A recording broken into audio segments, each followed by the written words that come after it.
¿Por qué son detenidos inicialmente? Ellos son detenidos por supuesta afiliación a una organización terrorista, ¿no? Sabemos que ese cuartel militar han desaparecido campesinos, obreros, ha habido torturas, desapariciones, asesinatos. Una colega me llama y me dice: Judith, agarraron a la señora Rocío y también a Alejandro.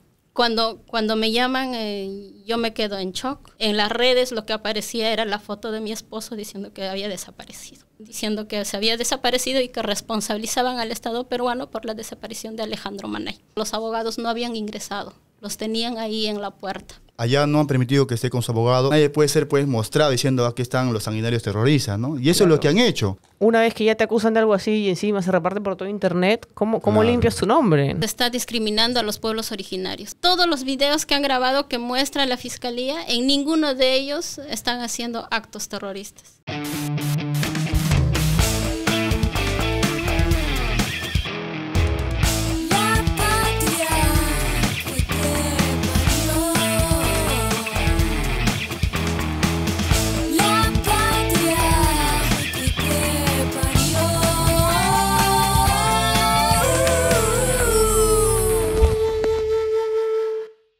Amigos, ¿cómo están? Qué bonito verles después de tanto tiempo. Hace varios meses que no subo ningún video. Les quiero primero agradecer porque la razón por la que no estoy subiendo contenido, estoy tratando de mantenerme al día en mis redes sociales, pero en verdad es gracias a ustedes, porque gracias a ustedes he podido estar haciendo giras, he podido estar haciendo muchos shows, no solo en Perú, estuve en Costa Rica, estuve en Colombia. Ahora en unos días nomás voy a volver a Colombia porque de la primera vez que fui me salieron otras oportunidades allá. La otra razón por la que empiezo con este clip antes de empezar el episodio como tal es porque quiero contarles que he grabado. Ustedes saben que yo soy activista, además de comediante, entonces por eso siempre van a encontrar este tipo de temas en mis redes sociales. Y les cuento que yo he grabado varios episodios con familiares de víctimas de este gobierno asesino y voy a ir compartiéndolas poco a poco. Hay algunas que he grabado desde febrero, entonces voy a poner igual en el episodio la fecha en que fue grabado para que ustedes más o menos sepan en qué momento se dio. Lo triste es que la situación no ha cambiado nada o casi nada desde que se grabó el episodio. Entonces lo mejor, lo que yo les puedo pedir a ustedes es que compartan todo lo que puedan. Ahora sí, sin más, te dejo con el nuevo episodio de tu podcast La Patria que te parió.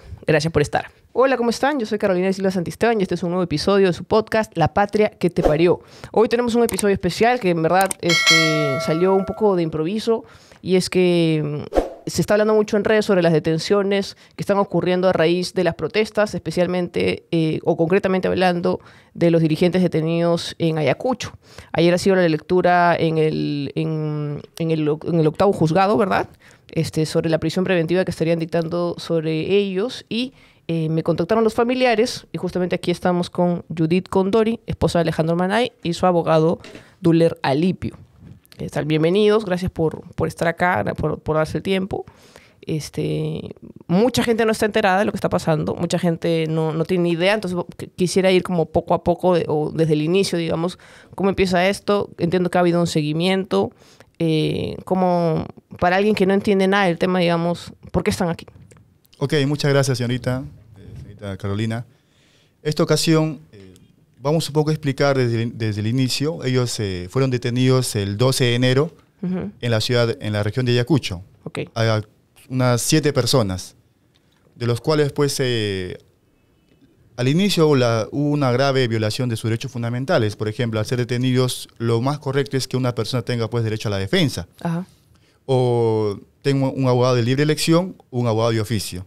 En este caso no ocurrió nada de eso. Fueron trasladados a un cuartel militar conocido como Los Cabitos. Por historia, pues sabemos que ese cuartel militar han desaparecido campesinos, obreros, ha habido torturas, desapariciones, asesinatos. Ellos fueron trasladados a un cuartel militar cuando lo que corresponde es que sean trasladados pues a una instalación policial. Entonces, esa fue, digamos, otra afectación más. Ahora, pasaban las horas y no dejaban ingresar a los abogados para que ellos puedan comunicarse. ¿Ellos por qué son detenidos inicialmente? Ellos son detenidos por supuesta afiliación a una organización terrorista, ¿no? Esa es la imputación que realiza el Ministerio Público. ¿Y por qué llegan a esa conclusión? Bueno, ellos realizan una investigación de los óbices, que es vigilancia, seguimiento, y porque ellos plantean el tema de la nueva Constitución, ya ellos lo ligan al tema de que también esto lo estarían pidiendo, dicen ellos, organizaciones terroristas. Entonces hay esa vinculación. O sea, porque están pidiendo una nueva Constitución. Claro, el tema de la nueva Constitución, porque hicieron un coloquio hubo un coloquio académico en Huamanga el 3 al 6 de agosto, organizado pues por la Universidad de la Bre de Francia, la Universidad de México, de Chile, conjuntamente con la Universidad de San Cristóbal de Huamanga y también la ANFACEP. Entonces, ellos organizan este evento y el tema pues es el conflicto armado interno a la generación del Bicentenario. Entonces, ellos toman este evento como que si estas personas lo hubieran organizado y hubieran hecho propaganda terrorista. Entonces, lo real es que ellos, tanto el Ministerio Público como el juzgado, están cuestionando el uso del conflicto armado interno. O sea, ese término lo están cuestionando, ¿no? Es un término que utiliza la CBR, la Comisión de la Verdad. Está en el UM. Claro, de la Reconciliación Nacional. Pero hoy vemos pues que las posiciones retrógradas, las posiciones más conservadoras están en el poder. Entonces, están cuestionando todo término.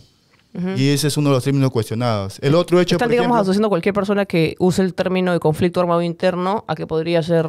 Claro, o sea, cualquier debate sobre lo ocurrido en los años 80, 90, ellos ya están cuestionando, diciendo que sobre eso no se debe hablar.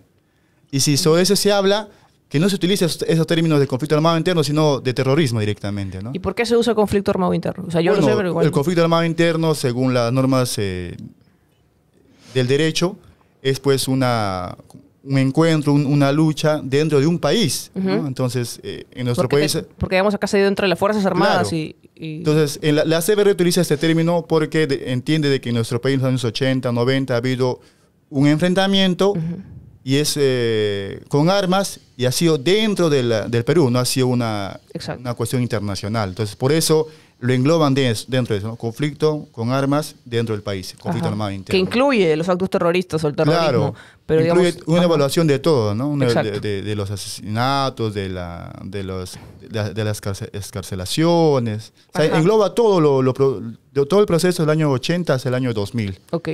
Entonces, ese es uno de los puntos que colocan ellos para querer justificar, ¿no? Y el otro tema es, por ejemplo, que es también grave, es el tema del FREDEPA.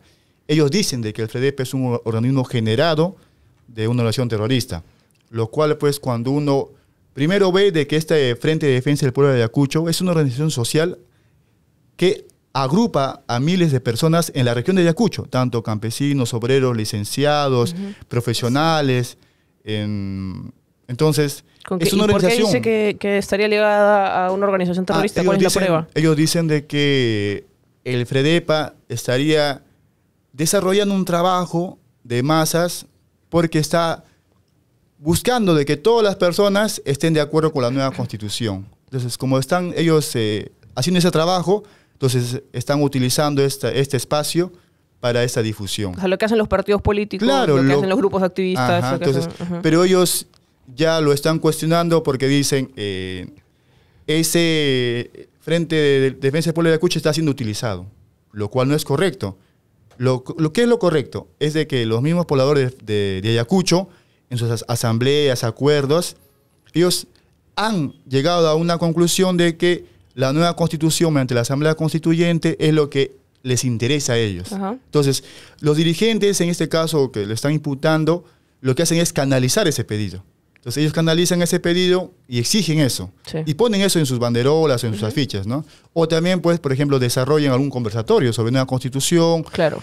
Y eso ya lo están criminalizando. Y el mismo juez, el día de ayer, lastimosamente, pues, al desarrollar su fundamento, que no tiene mayor sustento sólido, ha vinculado estos pedidos como si fuera el pedido de una organización terrorista, ¿no? Incluso yo escuché justo la lectura y indicaban como que estas personas usan el término guerra interna, que sería, como si fuera una prueba de que ellos, por ejemplo, usa ese término, ¿no? Claro. En este caso, por ejemplo, mi patrocinado, que es Alejandro José Manay Pillaca, es un docente universitario. Es docente de la Universidad San Cristóbal de Huamanga, de la Universidad, también fue de la Universidad Nacional de Huancavelica. Él es un investigador social. Entonces, él cuando realiza la exposición, pues desarrolla términos, ¿no? O sea, algunos plantean, ejemplo, el conflicto armado interno. También hay esta concepción, pues, de la guerra interna. O sea, son términos, cualquier universidad son términos y lo tratan igual, claro. Son términos que se desarrollan en una investigación. Pero, sin embargo, ellos ya toman el desarrollo de este debate académico como si fuera, pues, un tema de afiliación. Entonces, ellos dicen, están justificando. Pero la justificación no es, digamos, un verbo que está dentro de este tipo penal. Es otro tipo penal. Entonces, ellos confunden diferentes delitos, ¿no? Judith, tú estás aquí por el caso particular de tu esposo. Cuéntame cómo ha sido, digamos, cómo fue la detención, cómo tú estabas ahí, ¿cómo fue?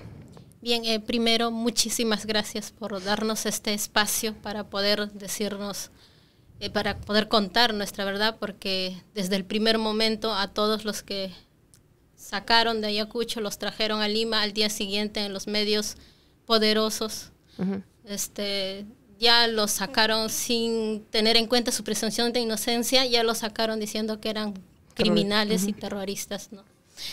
Lo que pasó el día 12 en Ayacucho fue lo siguiente. Yo me encontraba en Huanta porque vivimos en Huanta, tenemos una casita en Huanta.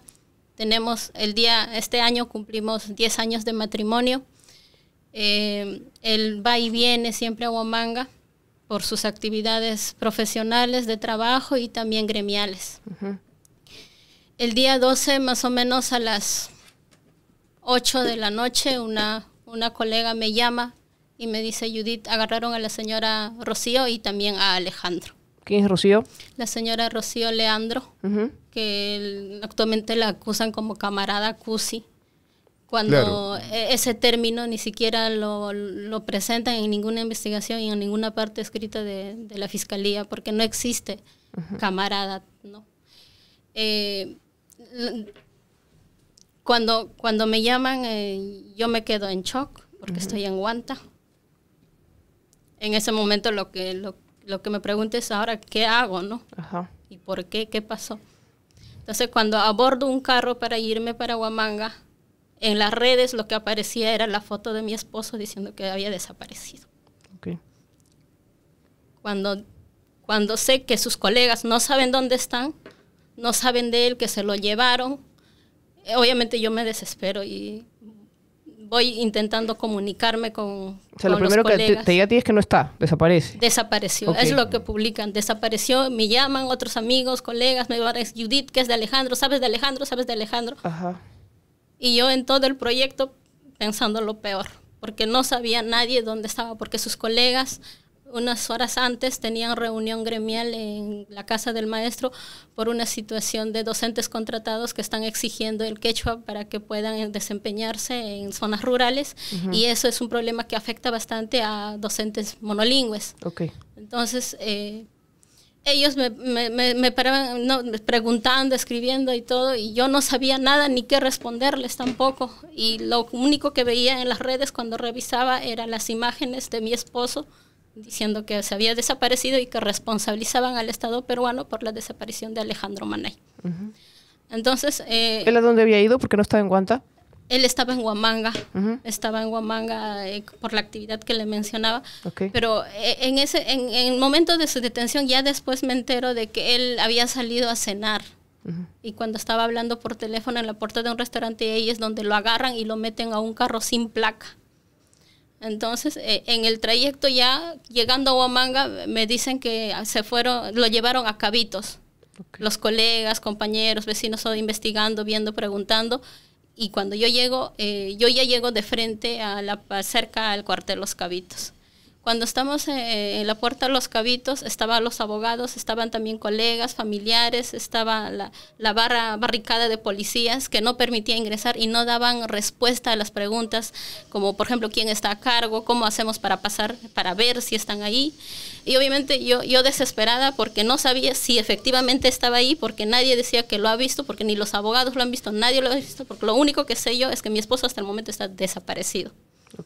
Entonces, cuando estamos en ese proceso, los abogados que hacen es ingresar un habeas corpus, y en todos los trámites y papeleos viene el juez de Ayacucho de turno, eso de las 10:30, 11 creo. Cuando nos enteramos que el juez venía, recién la policía abre un espacio para que los abogados ingresen. Ellos ingresan y nosotros les alcanzamos su comidita, ropa, porque mi esposo estaba en camisa. Y como allá hace mucho frío, frazada, comidita, agua, es lo que le entregamos a los abogados. Ingresaron. Como que nos sentimos en calma para ya vamos a tener noticias, ¿no? Entonces, hasta que el fiscal llega más o menos a las 11 de la noche aproximadamente, no estoy segura, él llega, recién se pronuncia alguien quien está a cargo de la barricada, la primera barricada de policías, y dice: sí, yo Ya, entonces se presenta con el fiscal y nosotros le decimos, por favor, háganos ingresar a nosotros también familiares. Entonces él pide un familiar, ¿no? Por cada presunto detenido, un familiar, porque no sabíamos todavía si estaban ahí nuestro familiar. Okay. Entonces llegamos a ingresar con el fiscal hasta la puerta del cuartel Cabitos, estamos ahí esperando y nos tomamos con la ingrata sorpresa de que los abogados no habían ingresado, los tenían ahí en la puerta. Okay. Entonces intentamos ingresar, pedir, el fiscal pedía quién era el responsable que estaba aquí en la puerta para poder ingresar nosotros, simplemente lo ignoraron, no le hicieron caso. El juez, discúlpeme, el juez de Ayacucho. Entonces, así nos tuvieron en la puerta hasta la 1:15 aproximadamente, donde vimos una avioneta volar de la ciudad de Huamanga, ya al día siguiente de la madrugada, ¿no? 1:15 de la madrugada, hacia Lima. Es lo que nos dicen, que se va hacia Lima. Pero aún así nosotros no teníamos conocimiento si nuestros familiares estaban. Entonces, ¿tú recién los has podido ver acá? Yo lo he podido ver acá recién el domingo. Él desaparece el día jueves. Lo desaparecen el día jueves, es lo que pasa. Yo no me entero cuáles eran las acusaciones o por qué se lo llevan. Y el día sábado me vengo. Viernes tampoco sé nada. El día sábado me vengo y domingo con la esperanza de encontrarlo aquí, ¿no? O sea, ¿no tiene acceso ni a abogado ni a familiares? Tengo entendido que aquí ya el abogado... Sí, ahí, por ejemplo, allá no han permitido que esté con su abogado, ni siquiera al juez de turno penal han dejado que se pueda entrevistar con los detenidos, porque allá pusieron un habeas corpus, ¿no? Por el tema de detención arbitraria, ¿no? Que se sepa dónde está, dónde lo tiene detenido. Entonces lo traen acá en Lima. Y acá en Lima pues hacen un tema, no, que esté en control, que esté en chequeo. Y recién a las 20 horas podemos nosotros ingresar para hablar con las personas, ¿no? Y como conozco a Judith, de esa forma yo voy y me acerco, porque escucho por las noticias y me acerco a ver qué es lo que está pasando.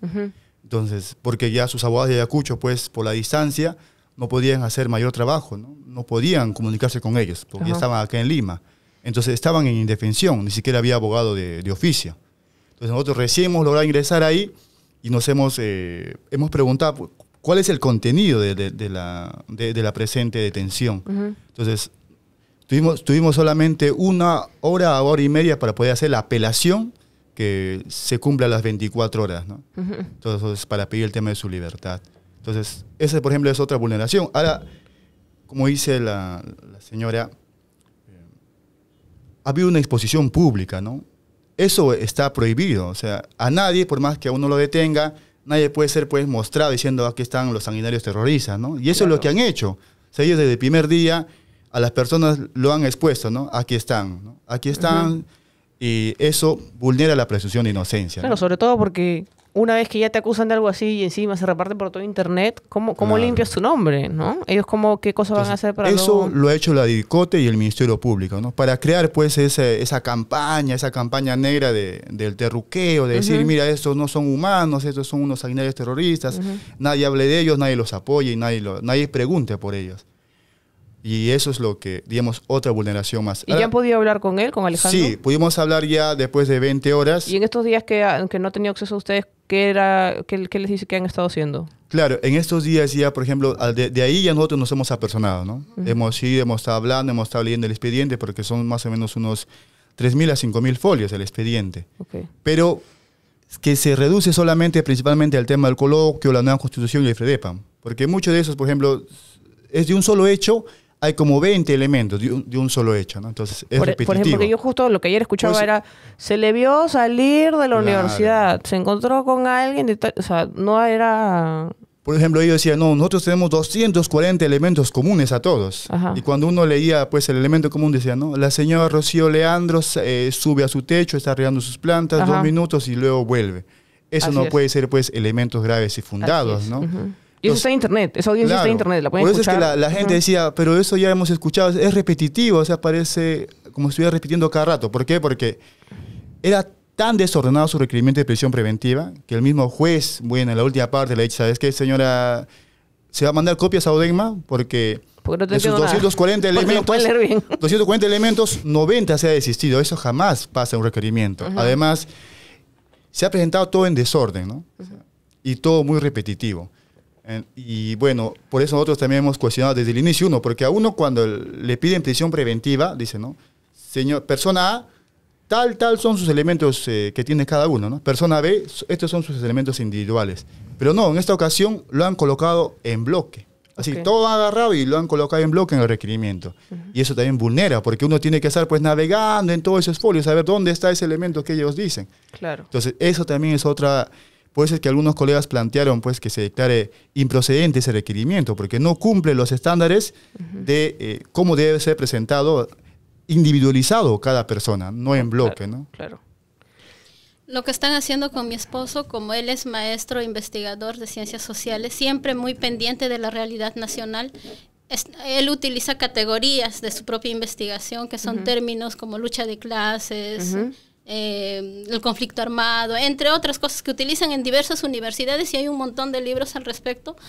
Están satanizando solo eso para decir que él pertenece a una organización terrorista. No, usar términos, digamos, como siempre la gente dice, ¿no? Que si es de izquierda, es terruco. Por ejemplo, conceptos o términos, digamos, marxistas o términos, digamos, utilizados dentro de las ciencias sociales, todo eso ya lo están llevando a un tema de imputación. En el fondo es un tema, pues, una argumentación macartista, ¿no? De querer que no se utilicen ciertos términos y sí otros términos. Entonces, eso vulnera lo que es pues la libertad de pensamiento, de expresión. Es como si además te vas a cualquier reunión de partido de izquierda y escuchas los mismos términos. Uno, por ejemplo, escucha y no, a ver, aquí está el comité ejecutivo va a dar un informe. ¿No? Y aquí está la base de provincia, aquí está la base de distrito. Entonces, ellos todo eso cuestionan, ¿no? Por utilizar esos términos, como ha utilizado términos, aquí está un comité ejecutivo y aquí está un plan de trabajo, ya está la vinculación a una organización terrorista. Cuando de todos los elementos que está ahí, no hay ni un solo hecho de acto de terrorismo, ni tampoco algún plan con la finalidad de cometer acto de terrorismo. Entonces, nada de eso hay, porque debemos entender, por ejemplo, este supuesto delito tiene que entenderse no como una isla del Perú, sino en vinculación con lo que dice la Corte Interamericana de Derechos Humanos. La Corte tiene una sentencia que es el caso de Polo Rivera versus Perú, del año 2016. Dice, ¿no? La afiliación a una organización terrorista tiene que entenderse que la persona se integra a una organización con la finalidad de cometer actos de terrorismo. Pero acá no, acá lo ven solamente con el hecho de integrarse, ¿no?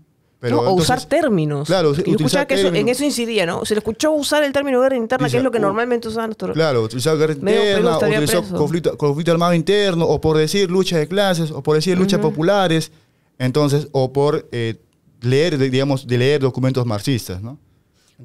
Entonces todo eso, pues, se concluye de que la resolución del señor juez es una resolución más motivada por la presión política que el ajustada a derecho, ¿no? Ahora, yo quiero recalcar otro punto muy importante, lo que ha pasado ayer, por ejemplo, que nos debe llamar reflexión a la comunidad jurídica y a toda la población. ¿Qué decía el juez? Como esta persona de 21 años, en caso de un estudiante de educación, decía, no tiene hijos, entonces no hay arraigo familiar. O sea, el que no tiene hijos ya no tiene arraigo familiar. Entonces, eso es un análisis que no tiene, pues, como dice, un enfoque pues, objetivo, ¿no? Exacto, no es objetivo. No es objetivo porque una persona de 21 años está estudiando, entonces está realizando su trabajo.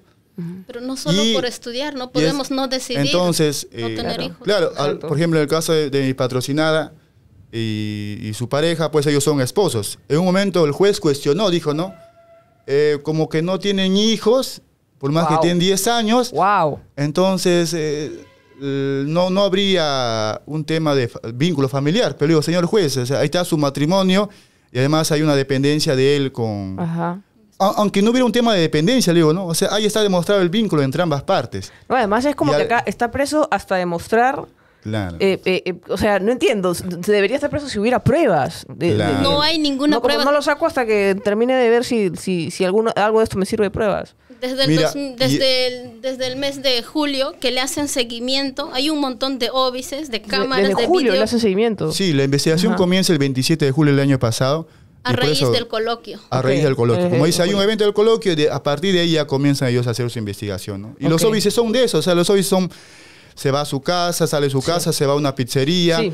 está en una movilización o van a ingresar a una asamblea, ¿no? Sí. O sea, no hay pues... No, es que dijo asamblea, terrorista. Claro. No O sea, hay sí, yo también ninguna he escuchado- evidencia No hay, objetiva no hay de uno que- donde diga, ¿sabes qué? Mira, acá se están reuniendo, acá hay un plan que van a hacer, van a tomar tal comisaría Claro, así para es. extraer las armas, ¿no? O hay un plan de internarse, digamos, al campo y hacer una Así es. preparación armada por 2 meses. Sí. Entonces, objetivamente nada de eso hay, ¿no? Ahora, ese era un punto, y lo otro, por ejemplo, otro argumento que es muy débil del juez es extralimitarse, porque el juez debe ser alguien imparcial, ¿no? El juez dice, escucho al Ministerio Público y a los abogados, resuelvo yo en base a lo que escucho, no en Claro. base a mi criterio personal. Ajá. Pero él, por ejemplo, en el caso de Alejandro, cumplía el arraigo laboral, familiar, domiciliario, cumplía todo. Pero ¿por qué no ha permitido que él que lleve en libertad el proceso? Ha dicho, como esta es una acción terrorista, hay un tema de clandestinidad, no sabemos quiénes son. Pero eso, en ningún momento el Ministerio Público ha hablado algo sobre el tema de clandestinidad en el peligro de obstaculización. Ese ya es un agregado del juez. Y eso está prohibido. Es sesgado, es como Por a eso, partir de prejuicio. ese es ingresar una opinión personal y agregar cosas que no se han debatido en la audiencia. Entonces nosotros estamos seguros de que ya la sala, con mejor criterio, mayor raciocinio y con imparcialidad, viendo pues que cumplen todos los arraigos, va a dar la libertad, ¿no? Además, por ejemplo, otro hecho que decía, ¿cuál es el daño causado? Hoy el daño causado. No decía, bueno, hay daños pues porque hace 40, 30 años, ¿no? Se han venido desarrollando acciones, pero el daño causado hoy por las personas que están siendo investigadas Ajá. no hay. Exacto. ¿no? O sea, no hay nada. Pero ese análisis es el que él agrega. Ahora, ¿cómo así lo fichan, digamos? ¿Cómo así le empiezan a hacer seguimiento? Claro, a Es partir en del base coloquio. del coloquio, porque el coloquio tiene el tema de la guerra interna de los 80, ¿no? O sea, el coloquio es... Pero, o sea, cualquier persona que participe de eventos así puede estar... claro. ¿Qué? ¿Cómo va Por a eso, ser? o sea, toda la investigación parte porque ese hace 1 o 2 meses hacen propaganda sobre ese evento, ¿no? Conflicto armado interno, 1980 al 2000, hacia la generación del Bicentenario. Entonces, a partir de esa propaganda que había en Ayacucho, han ido pues la DINCOTE, han hecho su investigación, y como mi patrocinador en todo caso, supuestamente le imputan de ser expositor en el evento y haber utilizado pues esos términos de Ajá. conflicto armado interno, guerra interna, de luchas populares o lucha de clases o proceso histórico. Eso es muy peligroso, porque Claro, como, o sea, tú te vas a entonces- cualquier conversatorio del lugar de la memoria, entonces cualquier persona que vaya a un conversatorio del lugar de la memoria y use esos términos también Así podría es. estar Es acusada de lo Claro, mismo. por eso yo llamo a la comunidad jurídica y también a la población una reflexión sobre lo que está pasando, ¿no? O sea, los sectores conservadores, ultraderechistas y grupos de poder están vulnerando ya lo que es la libertad de expresión, de opinión y pensamiento de las Así es. personas. Entonces, eso no se puede permitir, ese tipo de resoluciones, que tendrá pues que quedar para la historia como una resolución totalmente sin sustento, una resolución macartista y una resolución que lo que persigue pues es las ideas, ¿no? Y no Así los es. hechos, porque a la persona se le juzga por sus actos, no por lo que cree, por lo que piensa, y porque eso está prohibido por la Constitución política, ¿no? Dice, hay Porque libertad además de por expresión. usar términos que en verdad todos deberíamos estar usando. O sea, cuando se habla de terrorismo, usar el término correcto, que es conflicto armado interno, porque no usar ese término es negar la violencia que generó la otra parte, desde el gobierno, desde el Estado, desde las Fuerzas Armadas. ¿Qué es lo que ha pasado ayer? ¿En qué está la situación? El día de ayer, pues, el juez resolvió dar prisión preventiva de las 7 personas. A 6 le dio prisión preventiva, a una persona no, dijo, porque él ve que no ha habido elementos graves y fundados. Y a los otros 6 sí le dio prisión preventiva por 18 meses, ¿no? Lo que pasó con la señorita que la dejaron libre es porque ella no participó en ponencias. O sea, solo estuvo acompañando. O no asistió al evento. O no asistió al evento. O sea, por ejemplo, en el caso de Rocío Leandro, Yo también hablo del lugar Claro. de la memoria, o sea, con ese criterio... por ejemplo, la señora Rocío Leandro Melgar, en el evento del coloquio, ella asiste, no como expositora, no asiste, va, se sienta, y eso ya es un elemento grave fundado de vinculación a una organización terrorista. Wow. Entonces eso no resiste mayor sustento, ¿no? Y ahí lo que nos toca, en este caso en la parte jurídica, es la apelación. Hay 3 días para apelar, pero previamente el juez nos tiene que notificar esa resolución escrita. Entonces, una vez que nos llega la resolución escrita, nosotros tenemos 3 días para apelar y eso sube a la siguiente instancia, ¿no?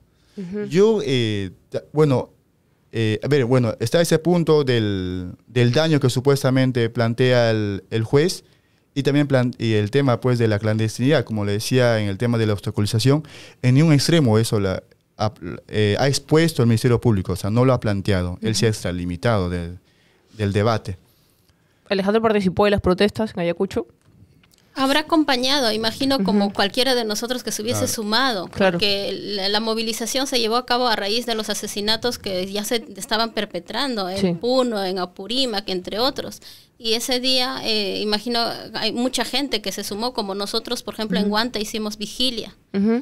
Pero eso no justifica que el ministerio elucubre, arme, genere toda una historia para meter presa a gente inocente, a gente que nunca ha hecho daño. Otro hecho de esta resolución del juez fue, por ejemplo, en el caso de la señorita que le dieron la comparecencia y no la prisión preventiva, le dijo: una regla de conducta es que usted no participe en los paros ni en las marchas. Mira, ¿sí? O sea, por ejemplo, una restricción. Es como si todo esto fuera un amedrentamiento para que ya no participes de protestas, no participes de movimientos sociales. O sea, en el fondo, esta detención y esta persecución es una forma de querer escarmentar a la población, ¿no? De Ayacucho, decir, mira, ¿qué es lo que te puede pasar si es que tú eres dirigente de una organización social?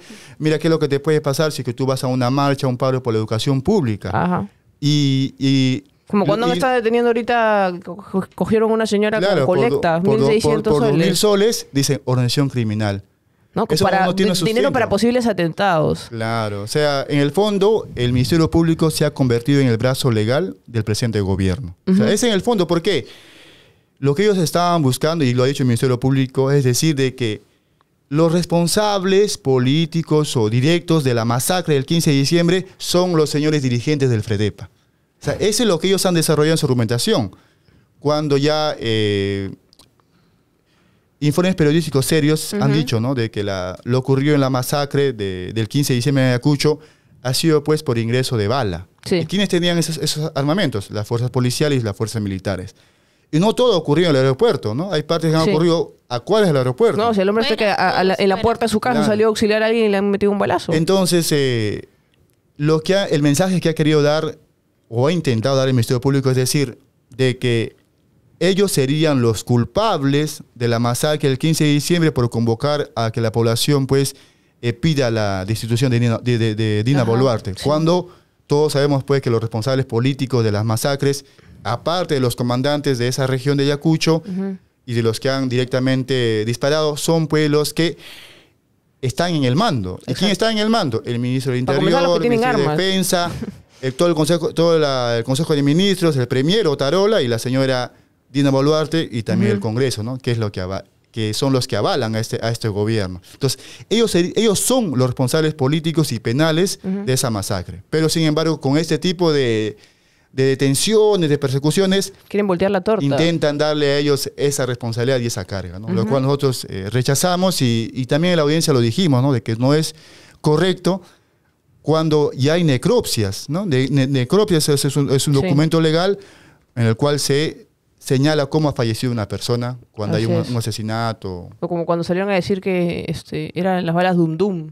Claro, o sea, son argumentos netamente para querer pues colocar la carga en otras personas y no asumir la responsabilidad penal y política. Así es.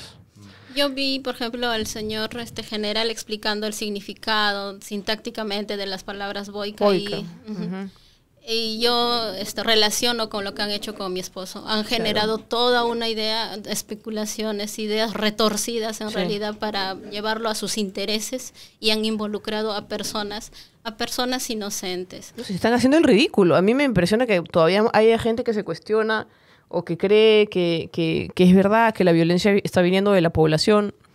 Lamentablemente es una realidad que se vive en el país porque Sendero ha sido un movimiento que le ha hecho mucho daño a la izquierda.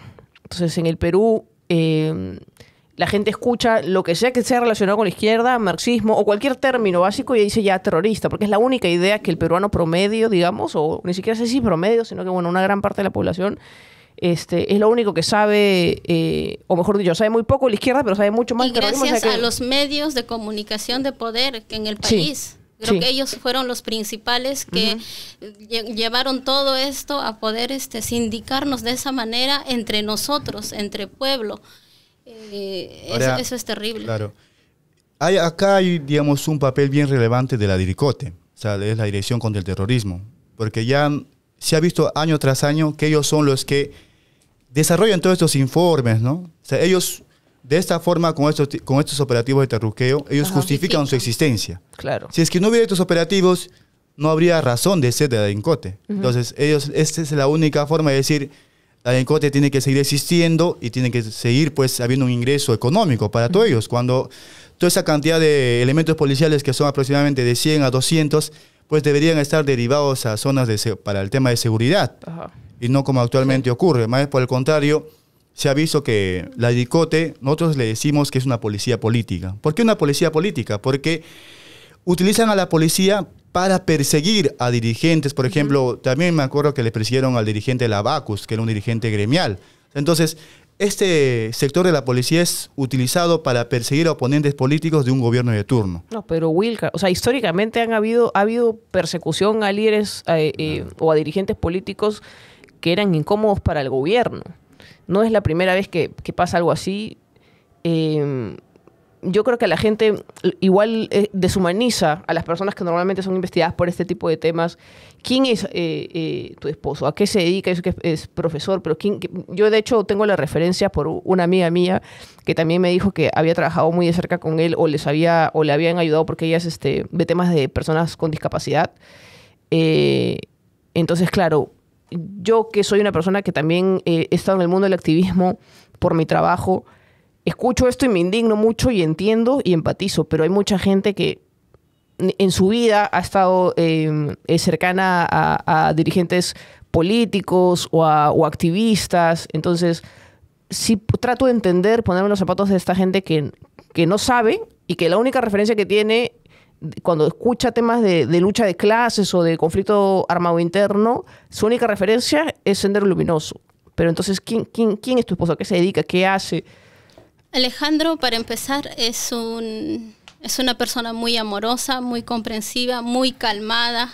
Es un profesional nombrado en EBR en Ayacucho. Nos nombramos en Ayacucho en el proceso de evaluación del Minedo en el 2016. Conseguimos la plaza ahí porque es complicado conseguir la plaza actualmente para nombrarse.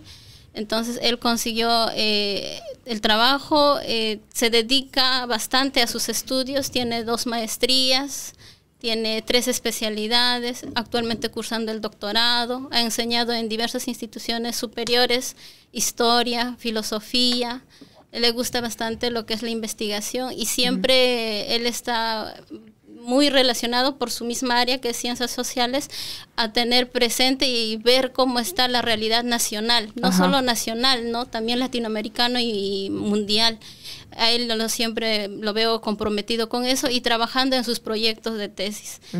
Es una persona que el cariño que tiene no solo es para su familia, es para los demás del pueblo y es por eso que se relaciona y se involucra en las necesidades del pueblo a pesar de que él no pueda tener esas necesidades. Él cree que es importante construir una sociedad más justa y humana y es por eso que actualmente está sindicado de esa manera tan terrible y inhumana en realidad. ¿Qué es lo que sigue ahora? Ahora, una vez que el juez ya emitió su resolución, lo que toca es la apelación, ¿no? Apelar esa medida y nosotros estamos seguros de que ya en sala, porque los argumentos endebles que ha dado el juez van a ser revocados y como ya tenemos experiencia también en otros procesos, en sala pues ellos van a poder conseguir la libertad, ¿no? Esto va a tomar varias semanas y mientras tanto pues nosotros vamos a continuar toda esta campaña de poder explicar, ¿no? Y desmentir lo que ha hecho toda la DIRICOTE y los medios corporativos de prensa. ¿Y no han pensado de repente mandarles una carta notarial a los medios por difamación? Porque en verdad hacen lo que le da la gana y no pasa nada. En este caso hemos estado enfocados de llenos en el proceso, pero como era bastante material, necesitamos conocer folio por folio, ¿no? Hoja por hoja. Y entonces ahora ya conocemos ya todo el expediente. Entonces otra de las tareas que ya lo está desarrollando una colega es el tema de las denuncias por difamación. Porque hay un precedente, que es lo que pasó con Milagros Leiva, en Nay Durán. Claro, la señora Durán también hay. Entonces, Yo también llamo a toda la población de que ya hay que ponerle un alto, ¿no?, al tema del terruqueo. Ajá. Porque todo el mundo, cuando alguien dice algo, terrorista. No, a mí me dicen terruca. O sea, entonces, usan ese término como si fuera cualquier cosa. Nosotros debemos grabar todos esos comentarios, sí, o identificar a las personas y comenzar pues a desarrollar y a interponer denuncias por difamación, ¿no? Ya un llamado también a todos los abogados que ayuden en esa parte, ¿no? Porque de esa manera vamos a poner un alto ya a todo este terruqueo que está pasando en nuestro país, ¿no? Claro. Porque de esa manera ellos lo que buscan es o sea, no van no hay un debate, sino van ya a la persona, ¿no? Exacto. Entonces, no quieren debatir ideas, sino como ya te puse un adjetivo, te delegitimo para que contigo podamos debatir, ¿no? Yo no debato con estas personas. Entonces, ese es el problema. En nuestro país no hay un diálogo, ¿no? La gente que terruquea está más cerca al terrorismo que la terruqueada, por sus actitudes violentas, por no escuchar las opiniones diferentes del otro. Ahora, por ejemplo, en ese punto quería agregar, nosotros hemos visto cómo estos grupos, como que algunos le conocen como la pestilencia, por ejemplo, sí, ¿no? O sea, ellos son los que constantemente han estado pues desarrollando agresiones. Hace poco en el Parque Kennedy con un bate. O ha habido, por ejemplo, reuniones donde ellos han insinuado de que conseguían armas o tenían manejo, sí, de armas. Pero sin embargo, como le decía, la DIRCOTE es una policía política porque solamente persigue a los sectores de izquierda, a dirigentes sociales, y no le interesa estos grupos de ultraderecha o estos grupos retrógradas, pues de... Que se meten a presentación de libros, que se tratan de meter a la casa de congresistas. Que constantemente pues están hostigando a opositores políticos al gobierno o a opositores políticos, digamos, al fujimorismo, sí, o estos partidos políticos de derecha, pues, ¿no?, que mantienen y defienden a los grupos de poder económico. Entonces, ellos están, pues, ahí como elementos que están golpeando, persiguiendo a los opositores. Entonces, en ese punto también, pues, hay que mantener nosotros la denuncia, ¿no? La denuncia, y hay que pasar ya al plano de interponer las denuncias penales contra estas personas y contra los que están ya terruqueando, ¿no? ¿Y quién les devuelve el tiempo? ¿Quién les devuelve la plata? Porque tienen que estar acá en Lima viendo todo eso, el estrés. Nos han afectado terriblemente a mí, a mi familia, sus sobrinos de Alejandro, que generan, es como presencia paterna para ellos. Claro. No, y solo el hecho de estar acá, o sea, también es un gasto. Muchos sus estudiantes. Muchos de los que han sido detenidos por primera vez han llegado a Lima. Claro. O sea, primera vez han llegado a Lima y de esta forma, ¿no? Y vemos pues todo el daño que están causando, tanto porque sus padres de estas personas salen de Ayacucho, tienen que estar acá no conocen a muchos. Entonces, ¿qué es lo que pasa también con la gente que ha venido de Puno? Que los están maltratando horrible cada vez que salen a protestar y la mayoría se está regresando a su casa. Porque acá ya no tienen ni dónde dormir, ni que ya no aguanta tanto tiempo. Es increíble. A veces, de hecho va a haber un montón de gente que va a decir, ay, que no es imparcial esta entrevista, pero en verdad es increíble que un país siquiera se preste al debate, que no sea evidente, digamos, o que se niegue, que están criminalizando las marchas, que están criminalizando las protestas, o la gente que puede no estar de acuerdo con lo que está pasando en el gobierno. Claro, por ejemplo, en este caso, son actos manifiestos, pues, ya que caracterizan a un gobierno como dictadura casi, ¿no? ¿Por qué? Porque no se está respetando el derecho a la protesta. Por ejemplo, lo ocurrido constantemente por la policía lo que hace es hostilizar a las personas, ¿no? Van a un espacio a descansar, los hostilizan. Sí, van al parque a sentarse, a reunirse, los hostilizan, le piden identificación, patean sus comidas, incautan los alimentos. Y, por ejemplo, lo que pasó... Las colectas, los alimentos. Lo que pasó en la Confederación Campesina, ¿no?, del Perú. Personas que estaban descansando, ellos dicen flagrancia. Cuando la flagrancia, pues, en ningún momento se han movilizado. Entonces, y además le han sembrado, creo, en ese caso, machetes. 900 machetes.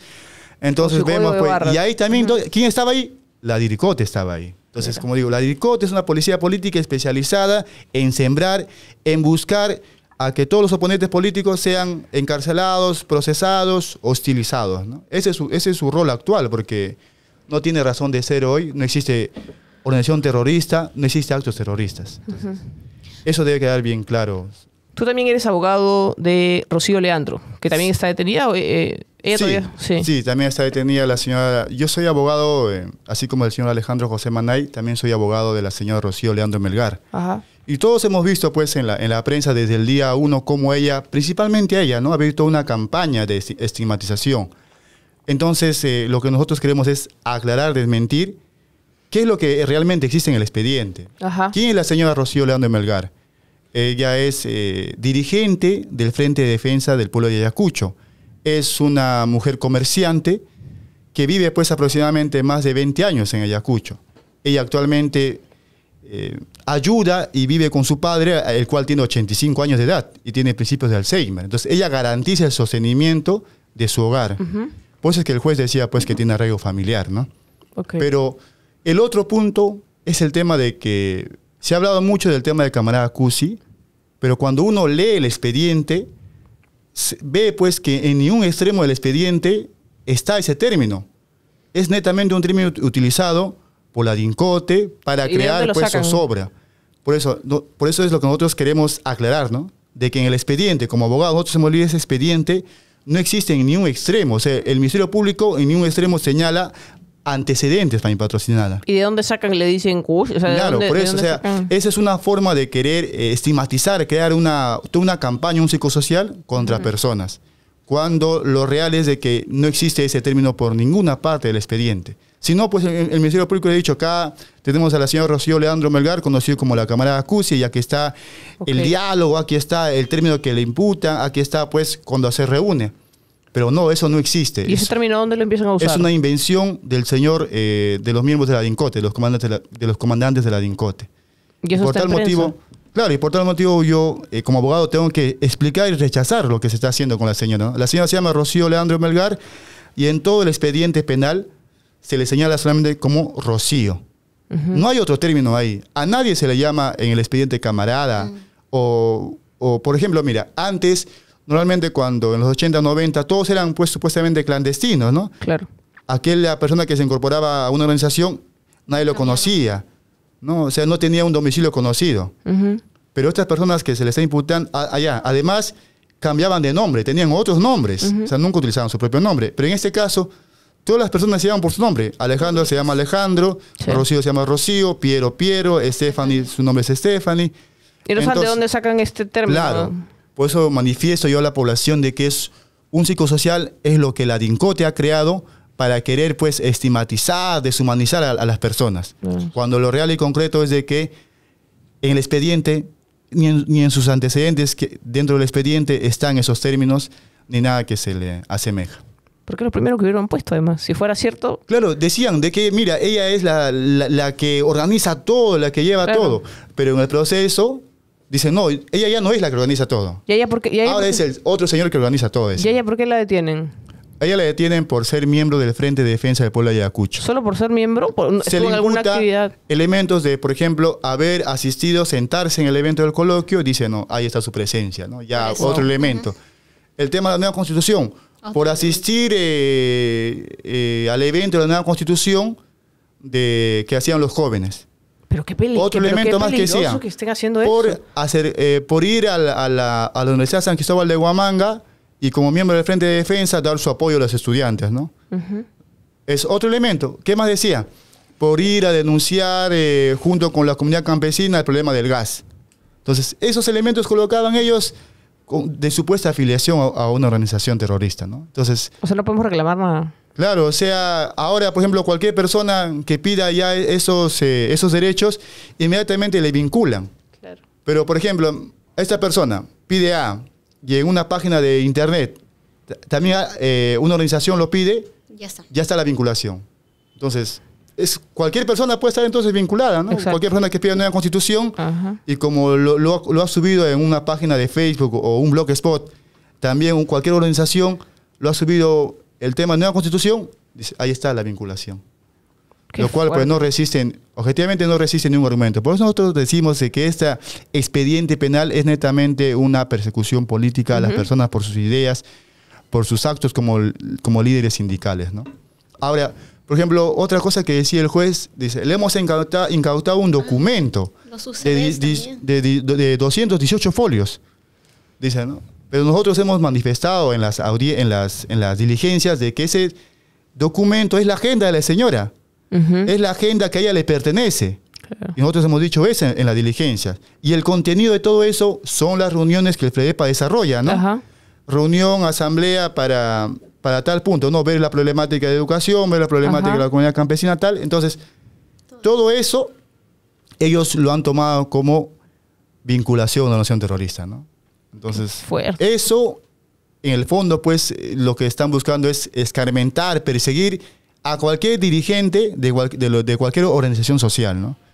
Hasta sindical, porque cuando los sindicatos también tienen su estructura, tienen un comité ejecutivo, se reúnen, hacen su agenda. No coges a cualquier miembro de partido político y le encuentras la agenda y encuentras algo Por muy ejemplo, similar. Yo recuerdo que en otro elemento grave y fundado de convicción decían: Sindicato de Topitop está haciendo un plantón contra el desempleo, ¿no? O sea, que no los despidan.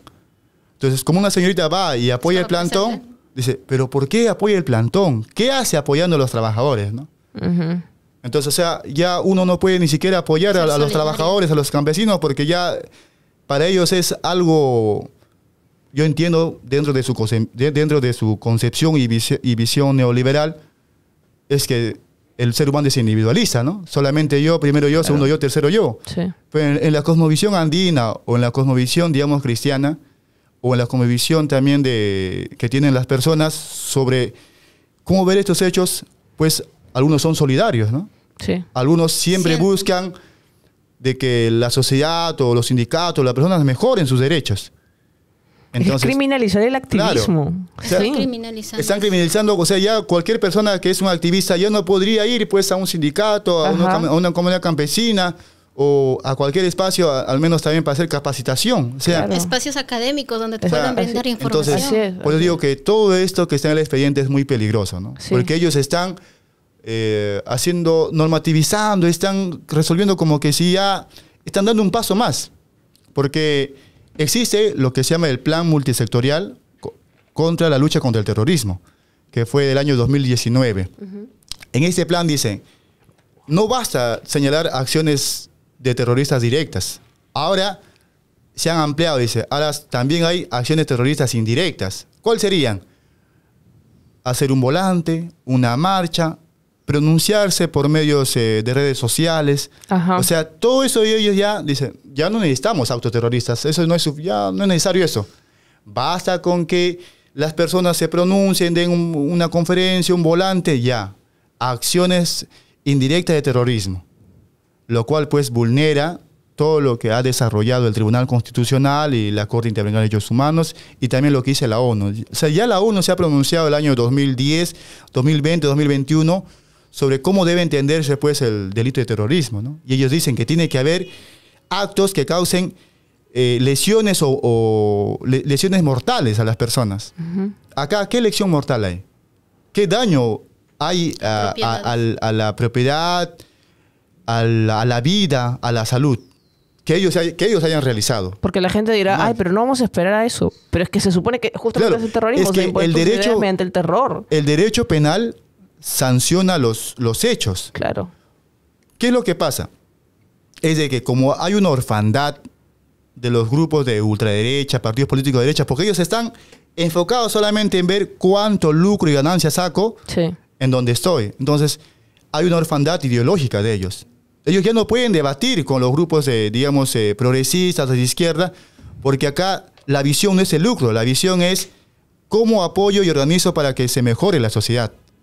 Entonces, ante esta orfandad política, ideológica de los grupos de derecha, ¿qué pasa? El lawfare, ¿no? El uso político de los órganos judiciales, fiscalías, contra los opositores políticos a un sistema neoliberal. Es lo mismo que ha pasado, por ejemplo, en el caso de Lula en Brasil, el caso de Cristina Kirchner en Argentina, de Rafael Correa en Ecuador, el caso también en Bolivia, ¿no? O sea, conocido pues actualmente como el Plan Cóndor Judicial 2.0, que el profesor Zaffaroni denunció en su momento, ¿no? De que en toda Latinoamérica se viene utilizando esta forma para poder eliminar al oponente político, ¿no? Y es lo que también pues ha pasado en el Perú, ¿no? No se ha respetado el debido proceso. No ha habido un tema de derecho de defensa de las personas. En el caso, por ejemplo, del presidente Castillo, no había un derecho de defensa porque él tenía que ser escuchado en las audiencias que se desarrollan en el Congreso. Si no hay derecho de defensa, ¿cómo uno puede pues tranquilamente plantear sus argumentos? Ellos han resuelto vulnerando su propio reglamento interno. Pero una cosa es tener, pues, como dicen, la razón, el derecho de tu lado, y otra cosa es tener la fuerza. Ellos por fuerza se están imponiendo, no por razón. Ellos no tienen la razón, y no tienen el argumento, y no tienen el derecho de su lado. Lo que tienen es la fuerza. Por eso es pues que salen los militares, los policías en grandes cantidades, ¿no? Sí. Para querer convencernos por la fuerza. Pero no nos van a convencer porque tarde o temprano nuestra población ya tiene experiencia y sabemos de que esto va a pasar, ¿no? Y solamente unidos todos, cohesionados con toda la familia, los abogados, la población, vamos a lograr revertir todo esto, ¿no? Y van a terminar presos. Claro, ese es su final. Los medios de comunicación sacaron en un reportaje UCBs diciendo que les han encontrado UCBs con contenido, con material o libros terroristas, ¿no? Libros terroristas, ¿ya? ¿Cuáles son los libros terroristas? En ese punto quiero aclarar, por ejemplo, a las personas no ha habido allanamiento de las casas. Lo que ha habido es a las personas con su celular, es lo que, bueno, o sea, ellos su registro personal, ¿no? Pero de ese celular ellos lo que han hecho es un desorden, porque lo normal es el celular delante de tu abogado, hacen el deslacrado y dicen, ¿sabes qué? Aquí están los contactos, aquí están los documentos, aquí están tus chats, ¿no? Y eso luego lo vuelven a cerrar, ese celular. Pero aquí lo que ha pasado es, el celular lo han deslacrado, o sea, lo han abierto. Solos. Y eso lo han llevado así abierto a una división de la policía. Entonces la policía ha sacado todo ese contenido en un USB. Ajá. Entonces, pero en todo ese trayecto no ha habido defensa técnica. Eso se llama romper la cadena de custodia. Porque si no hay defensa técnica, tú no sabes qué es lo que ellos han ingresado. Porque claro. Hasta videos que en las marchas le siembran cosas en los bolsos a los Claro, o sea, por eso es que nosotros cuestionamos ese USB, porque en sí no es un USB, es el celular. Sino que ellos dicen, se ha encontrado USBs terroristas, pero no, es el celular que ellos han sacado la información de ahí y no sabemos qué más han agregado. Claro. Y eso es lo que ellos han llevado a la diligencia, es decir, por favor, aquí está el USB, ingresen a la computadora. Los abogados han dicho, nosotros no vamos a firmar eso, cuestionamos esa diligencia porque no ha habido defensa técnica. ¿Cómo nosotros sabemos que no se han ingresado elementos ahí? ¿Por qué decimos esto? Porque el encargado, el general de la DIRINCRI, que es el máximo ente que, digamos, dirige estas divisiones de la divindad, que son los que analizan estos celulares, es el señor Arriola. El general Arriola, pues, es un conocido terruqueador y que es un fabricante de estos operativos policiales.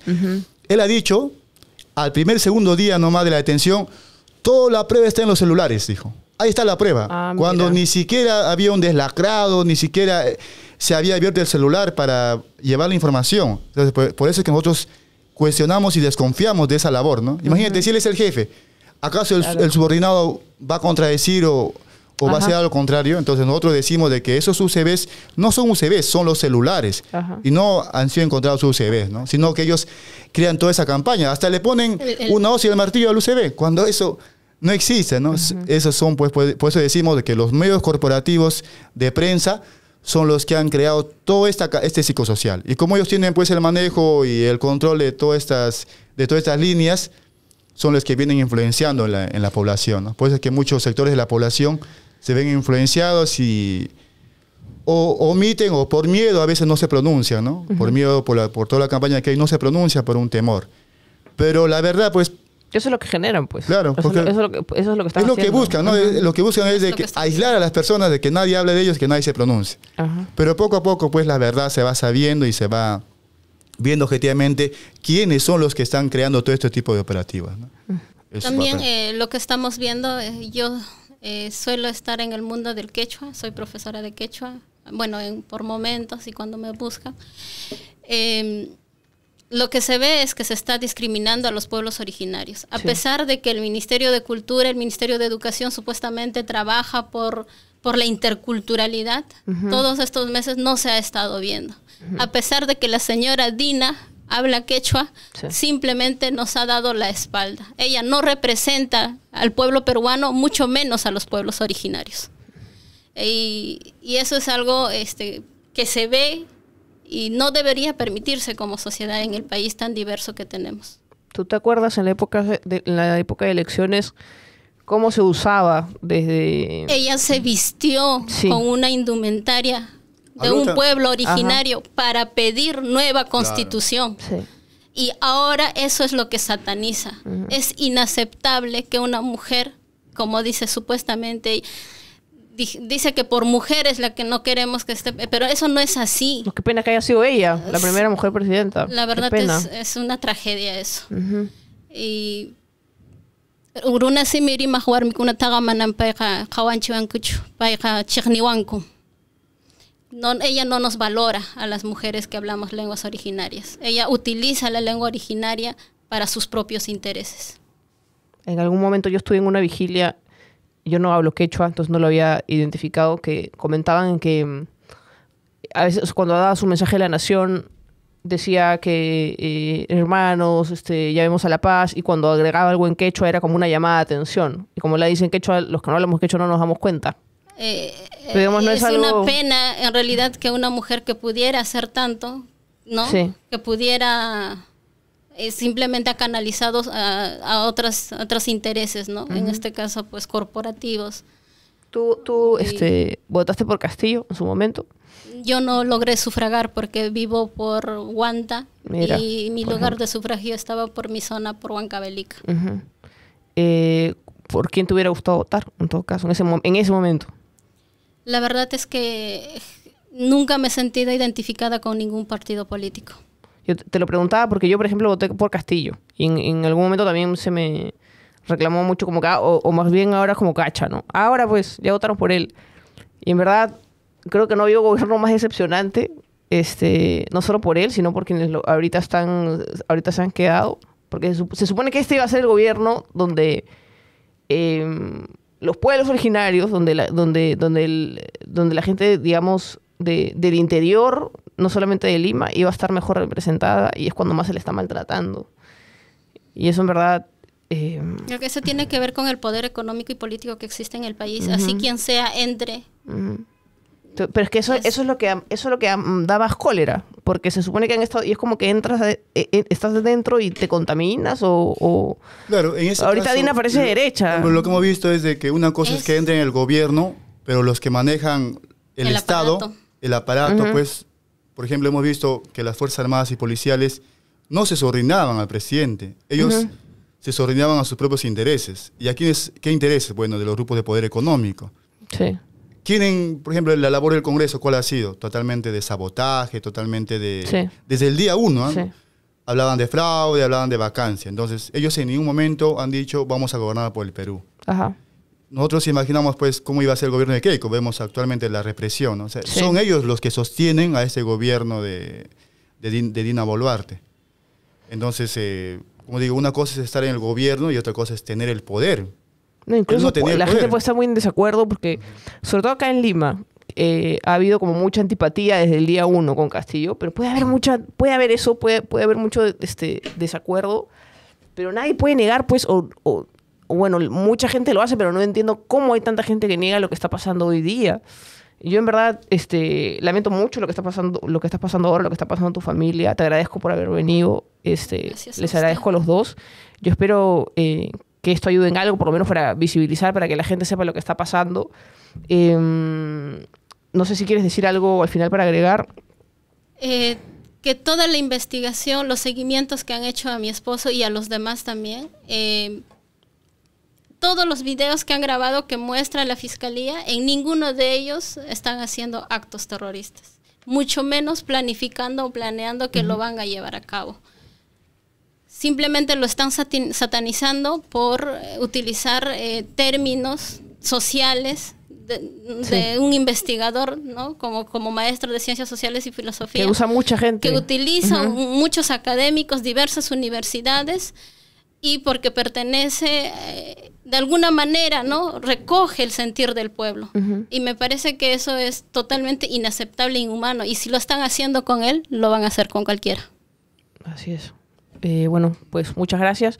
Espero que la gente que esté escuchando el podcast por Spotify o viéndolo en YouTube o en Facebook quizás pueda ayudar compartiendo, que eso es en verdad lo mejor que puede hacer por este episodio para que la gente se entere, para que sepa lo que está pasando en el país, para que no solamente lo sepan en Perú, sino afuera. Quizás también eso pueda ayudar. Y nada, esto ha sido un nuevo episodio de tu podcast La Patria que te parió. Ya sabes que encuentras los episodios en YouTube, Facebook, Spotify y a mí en mis redes sociales como Carolina Silva Santisteban. Nos vemos en un próximo episodio. Chao, chao.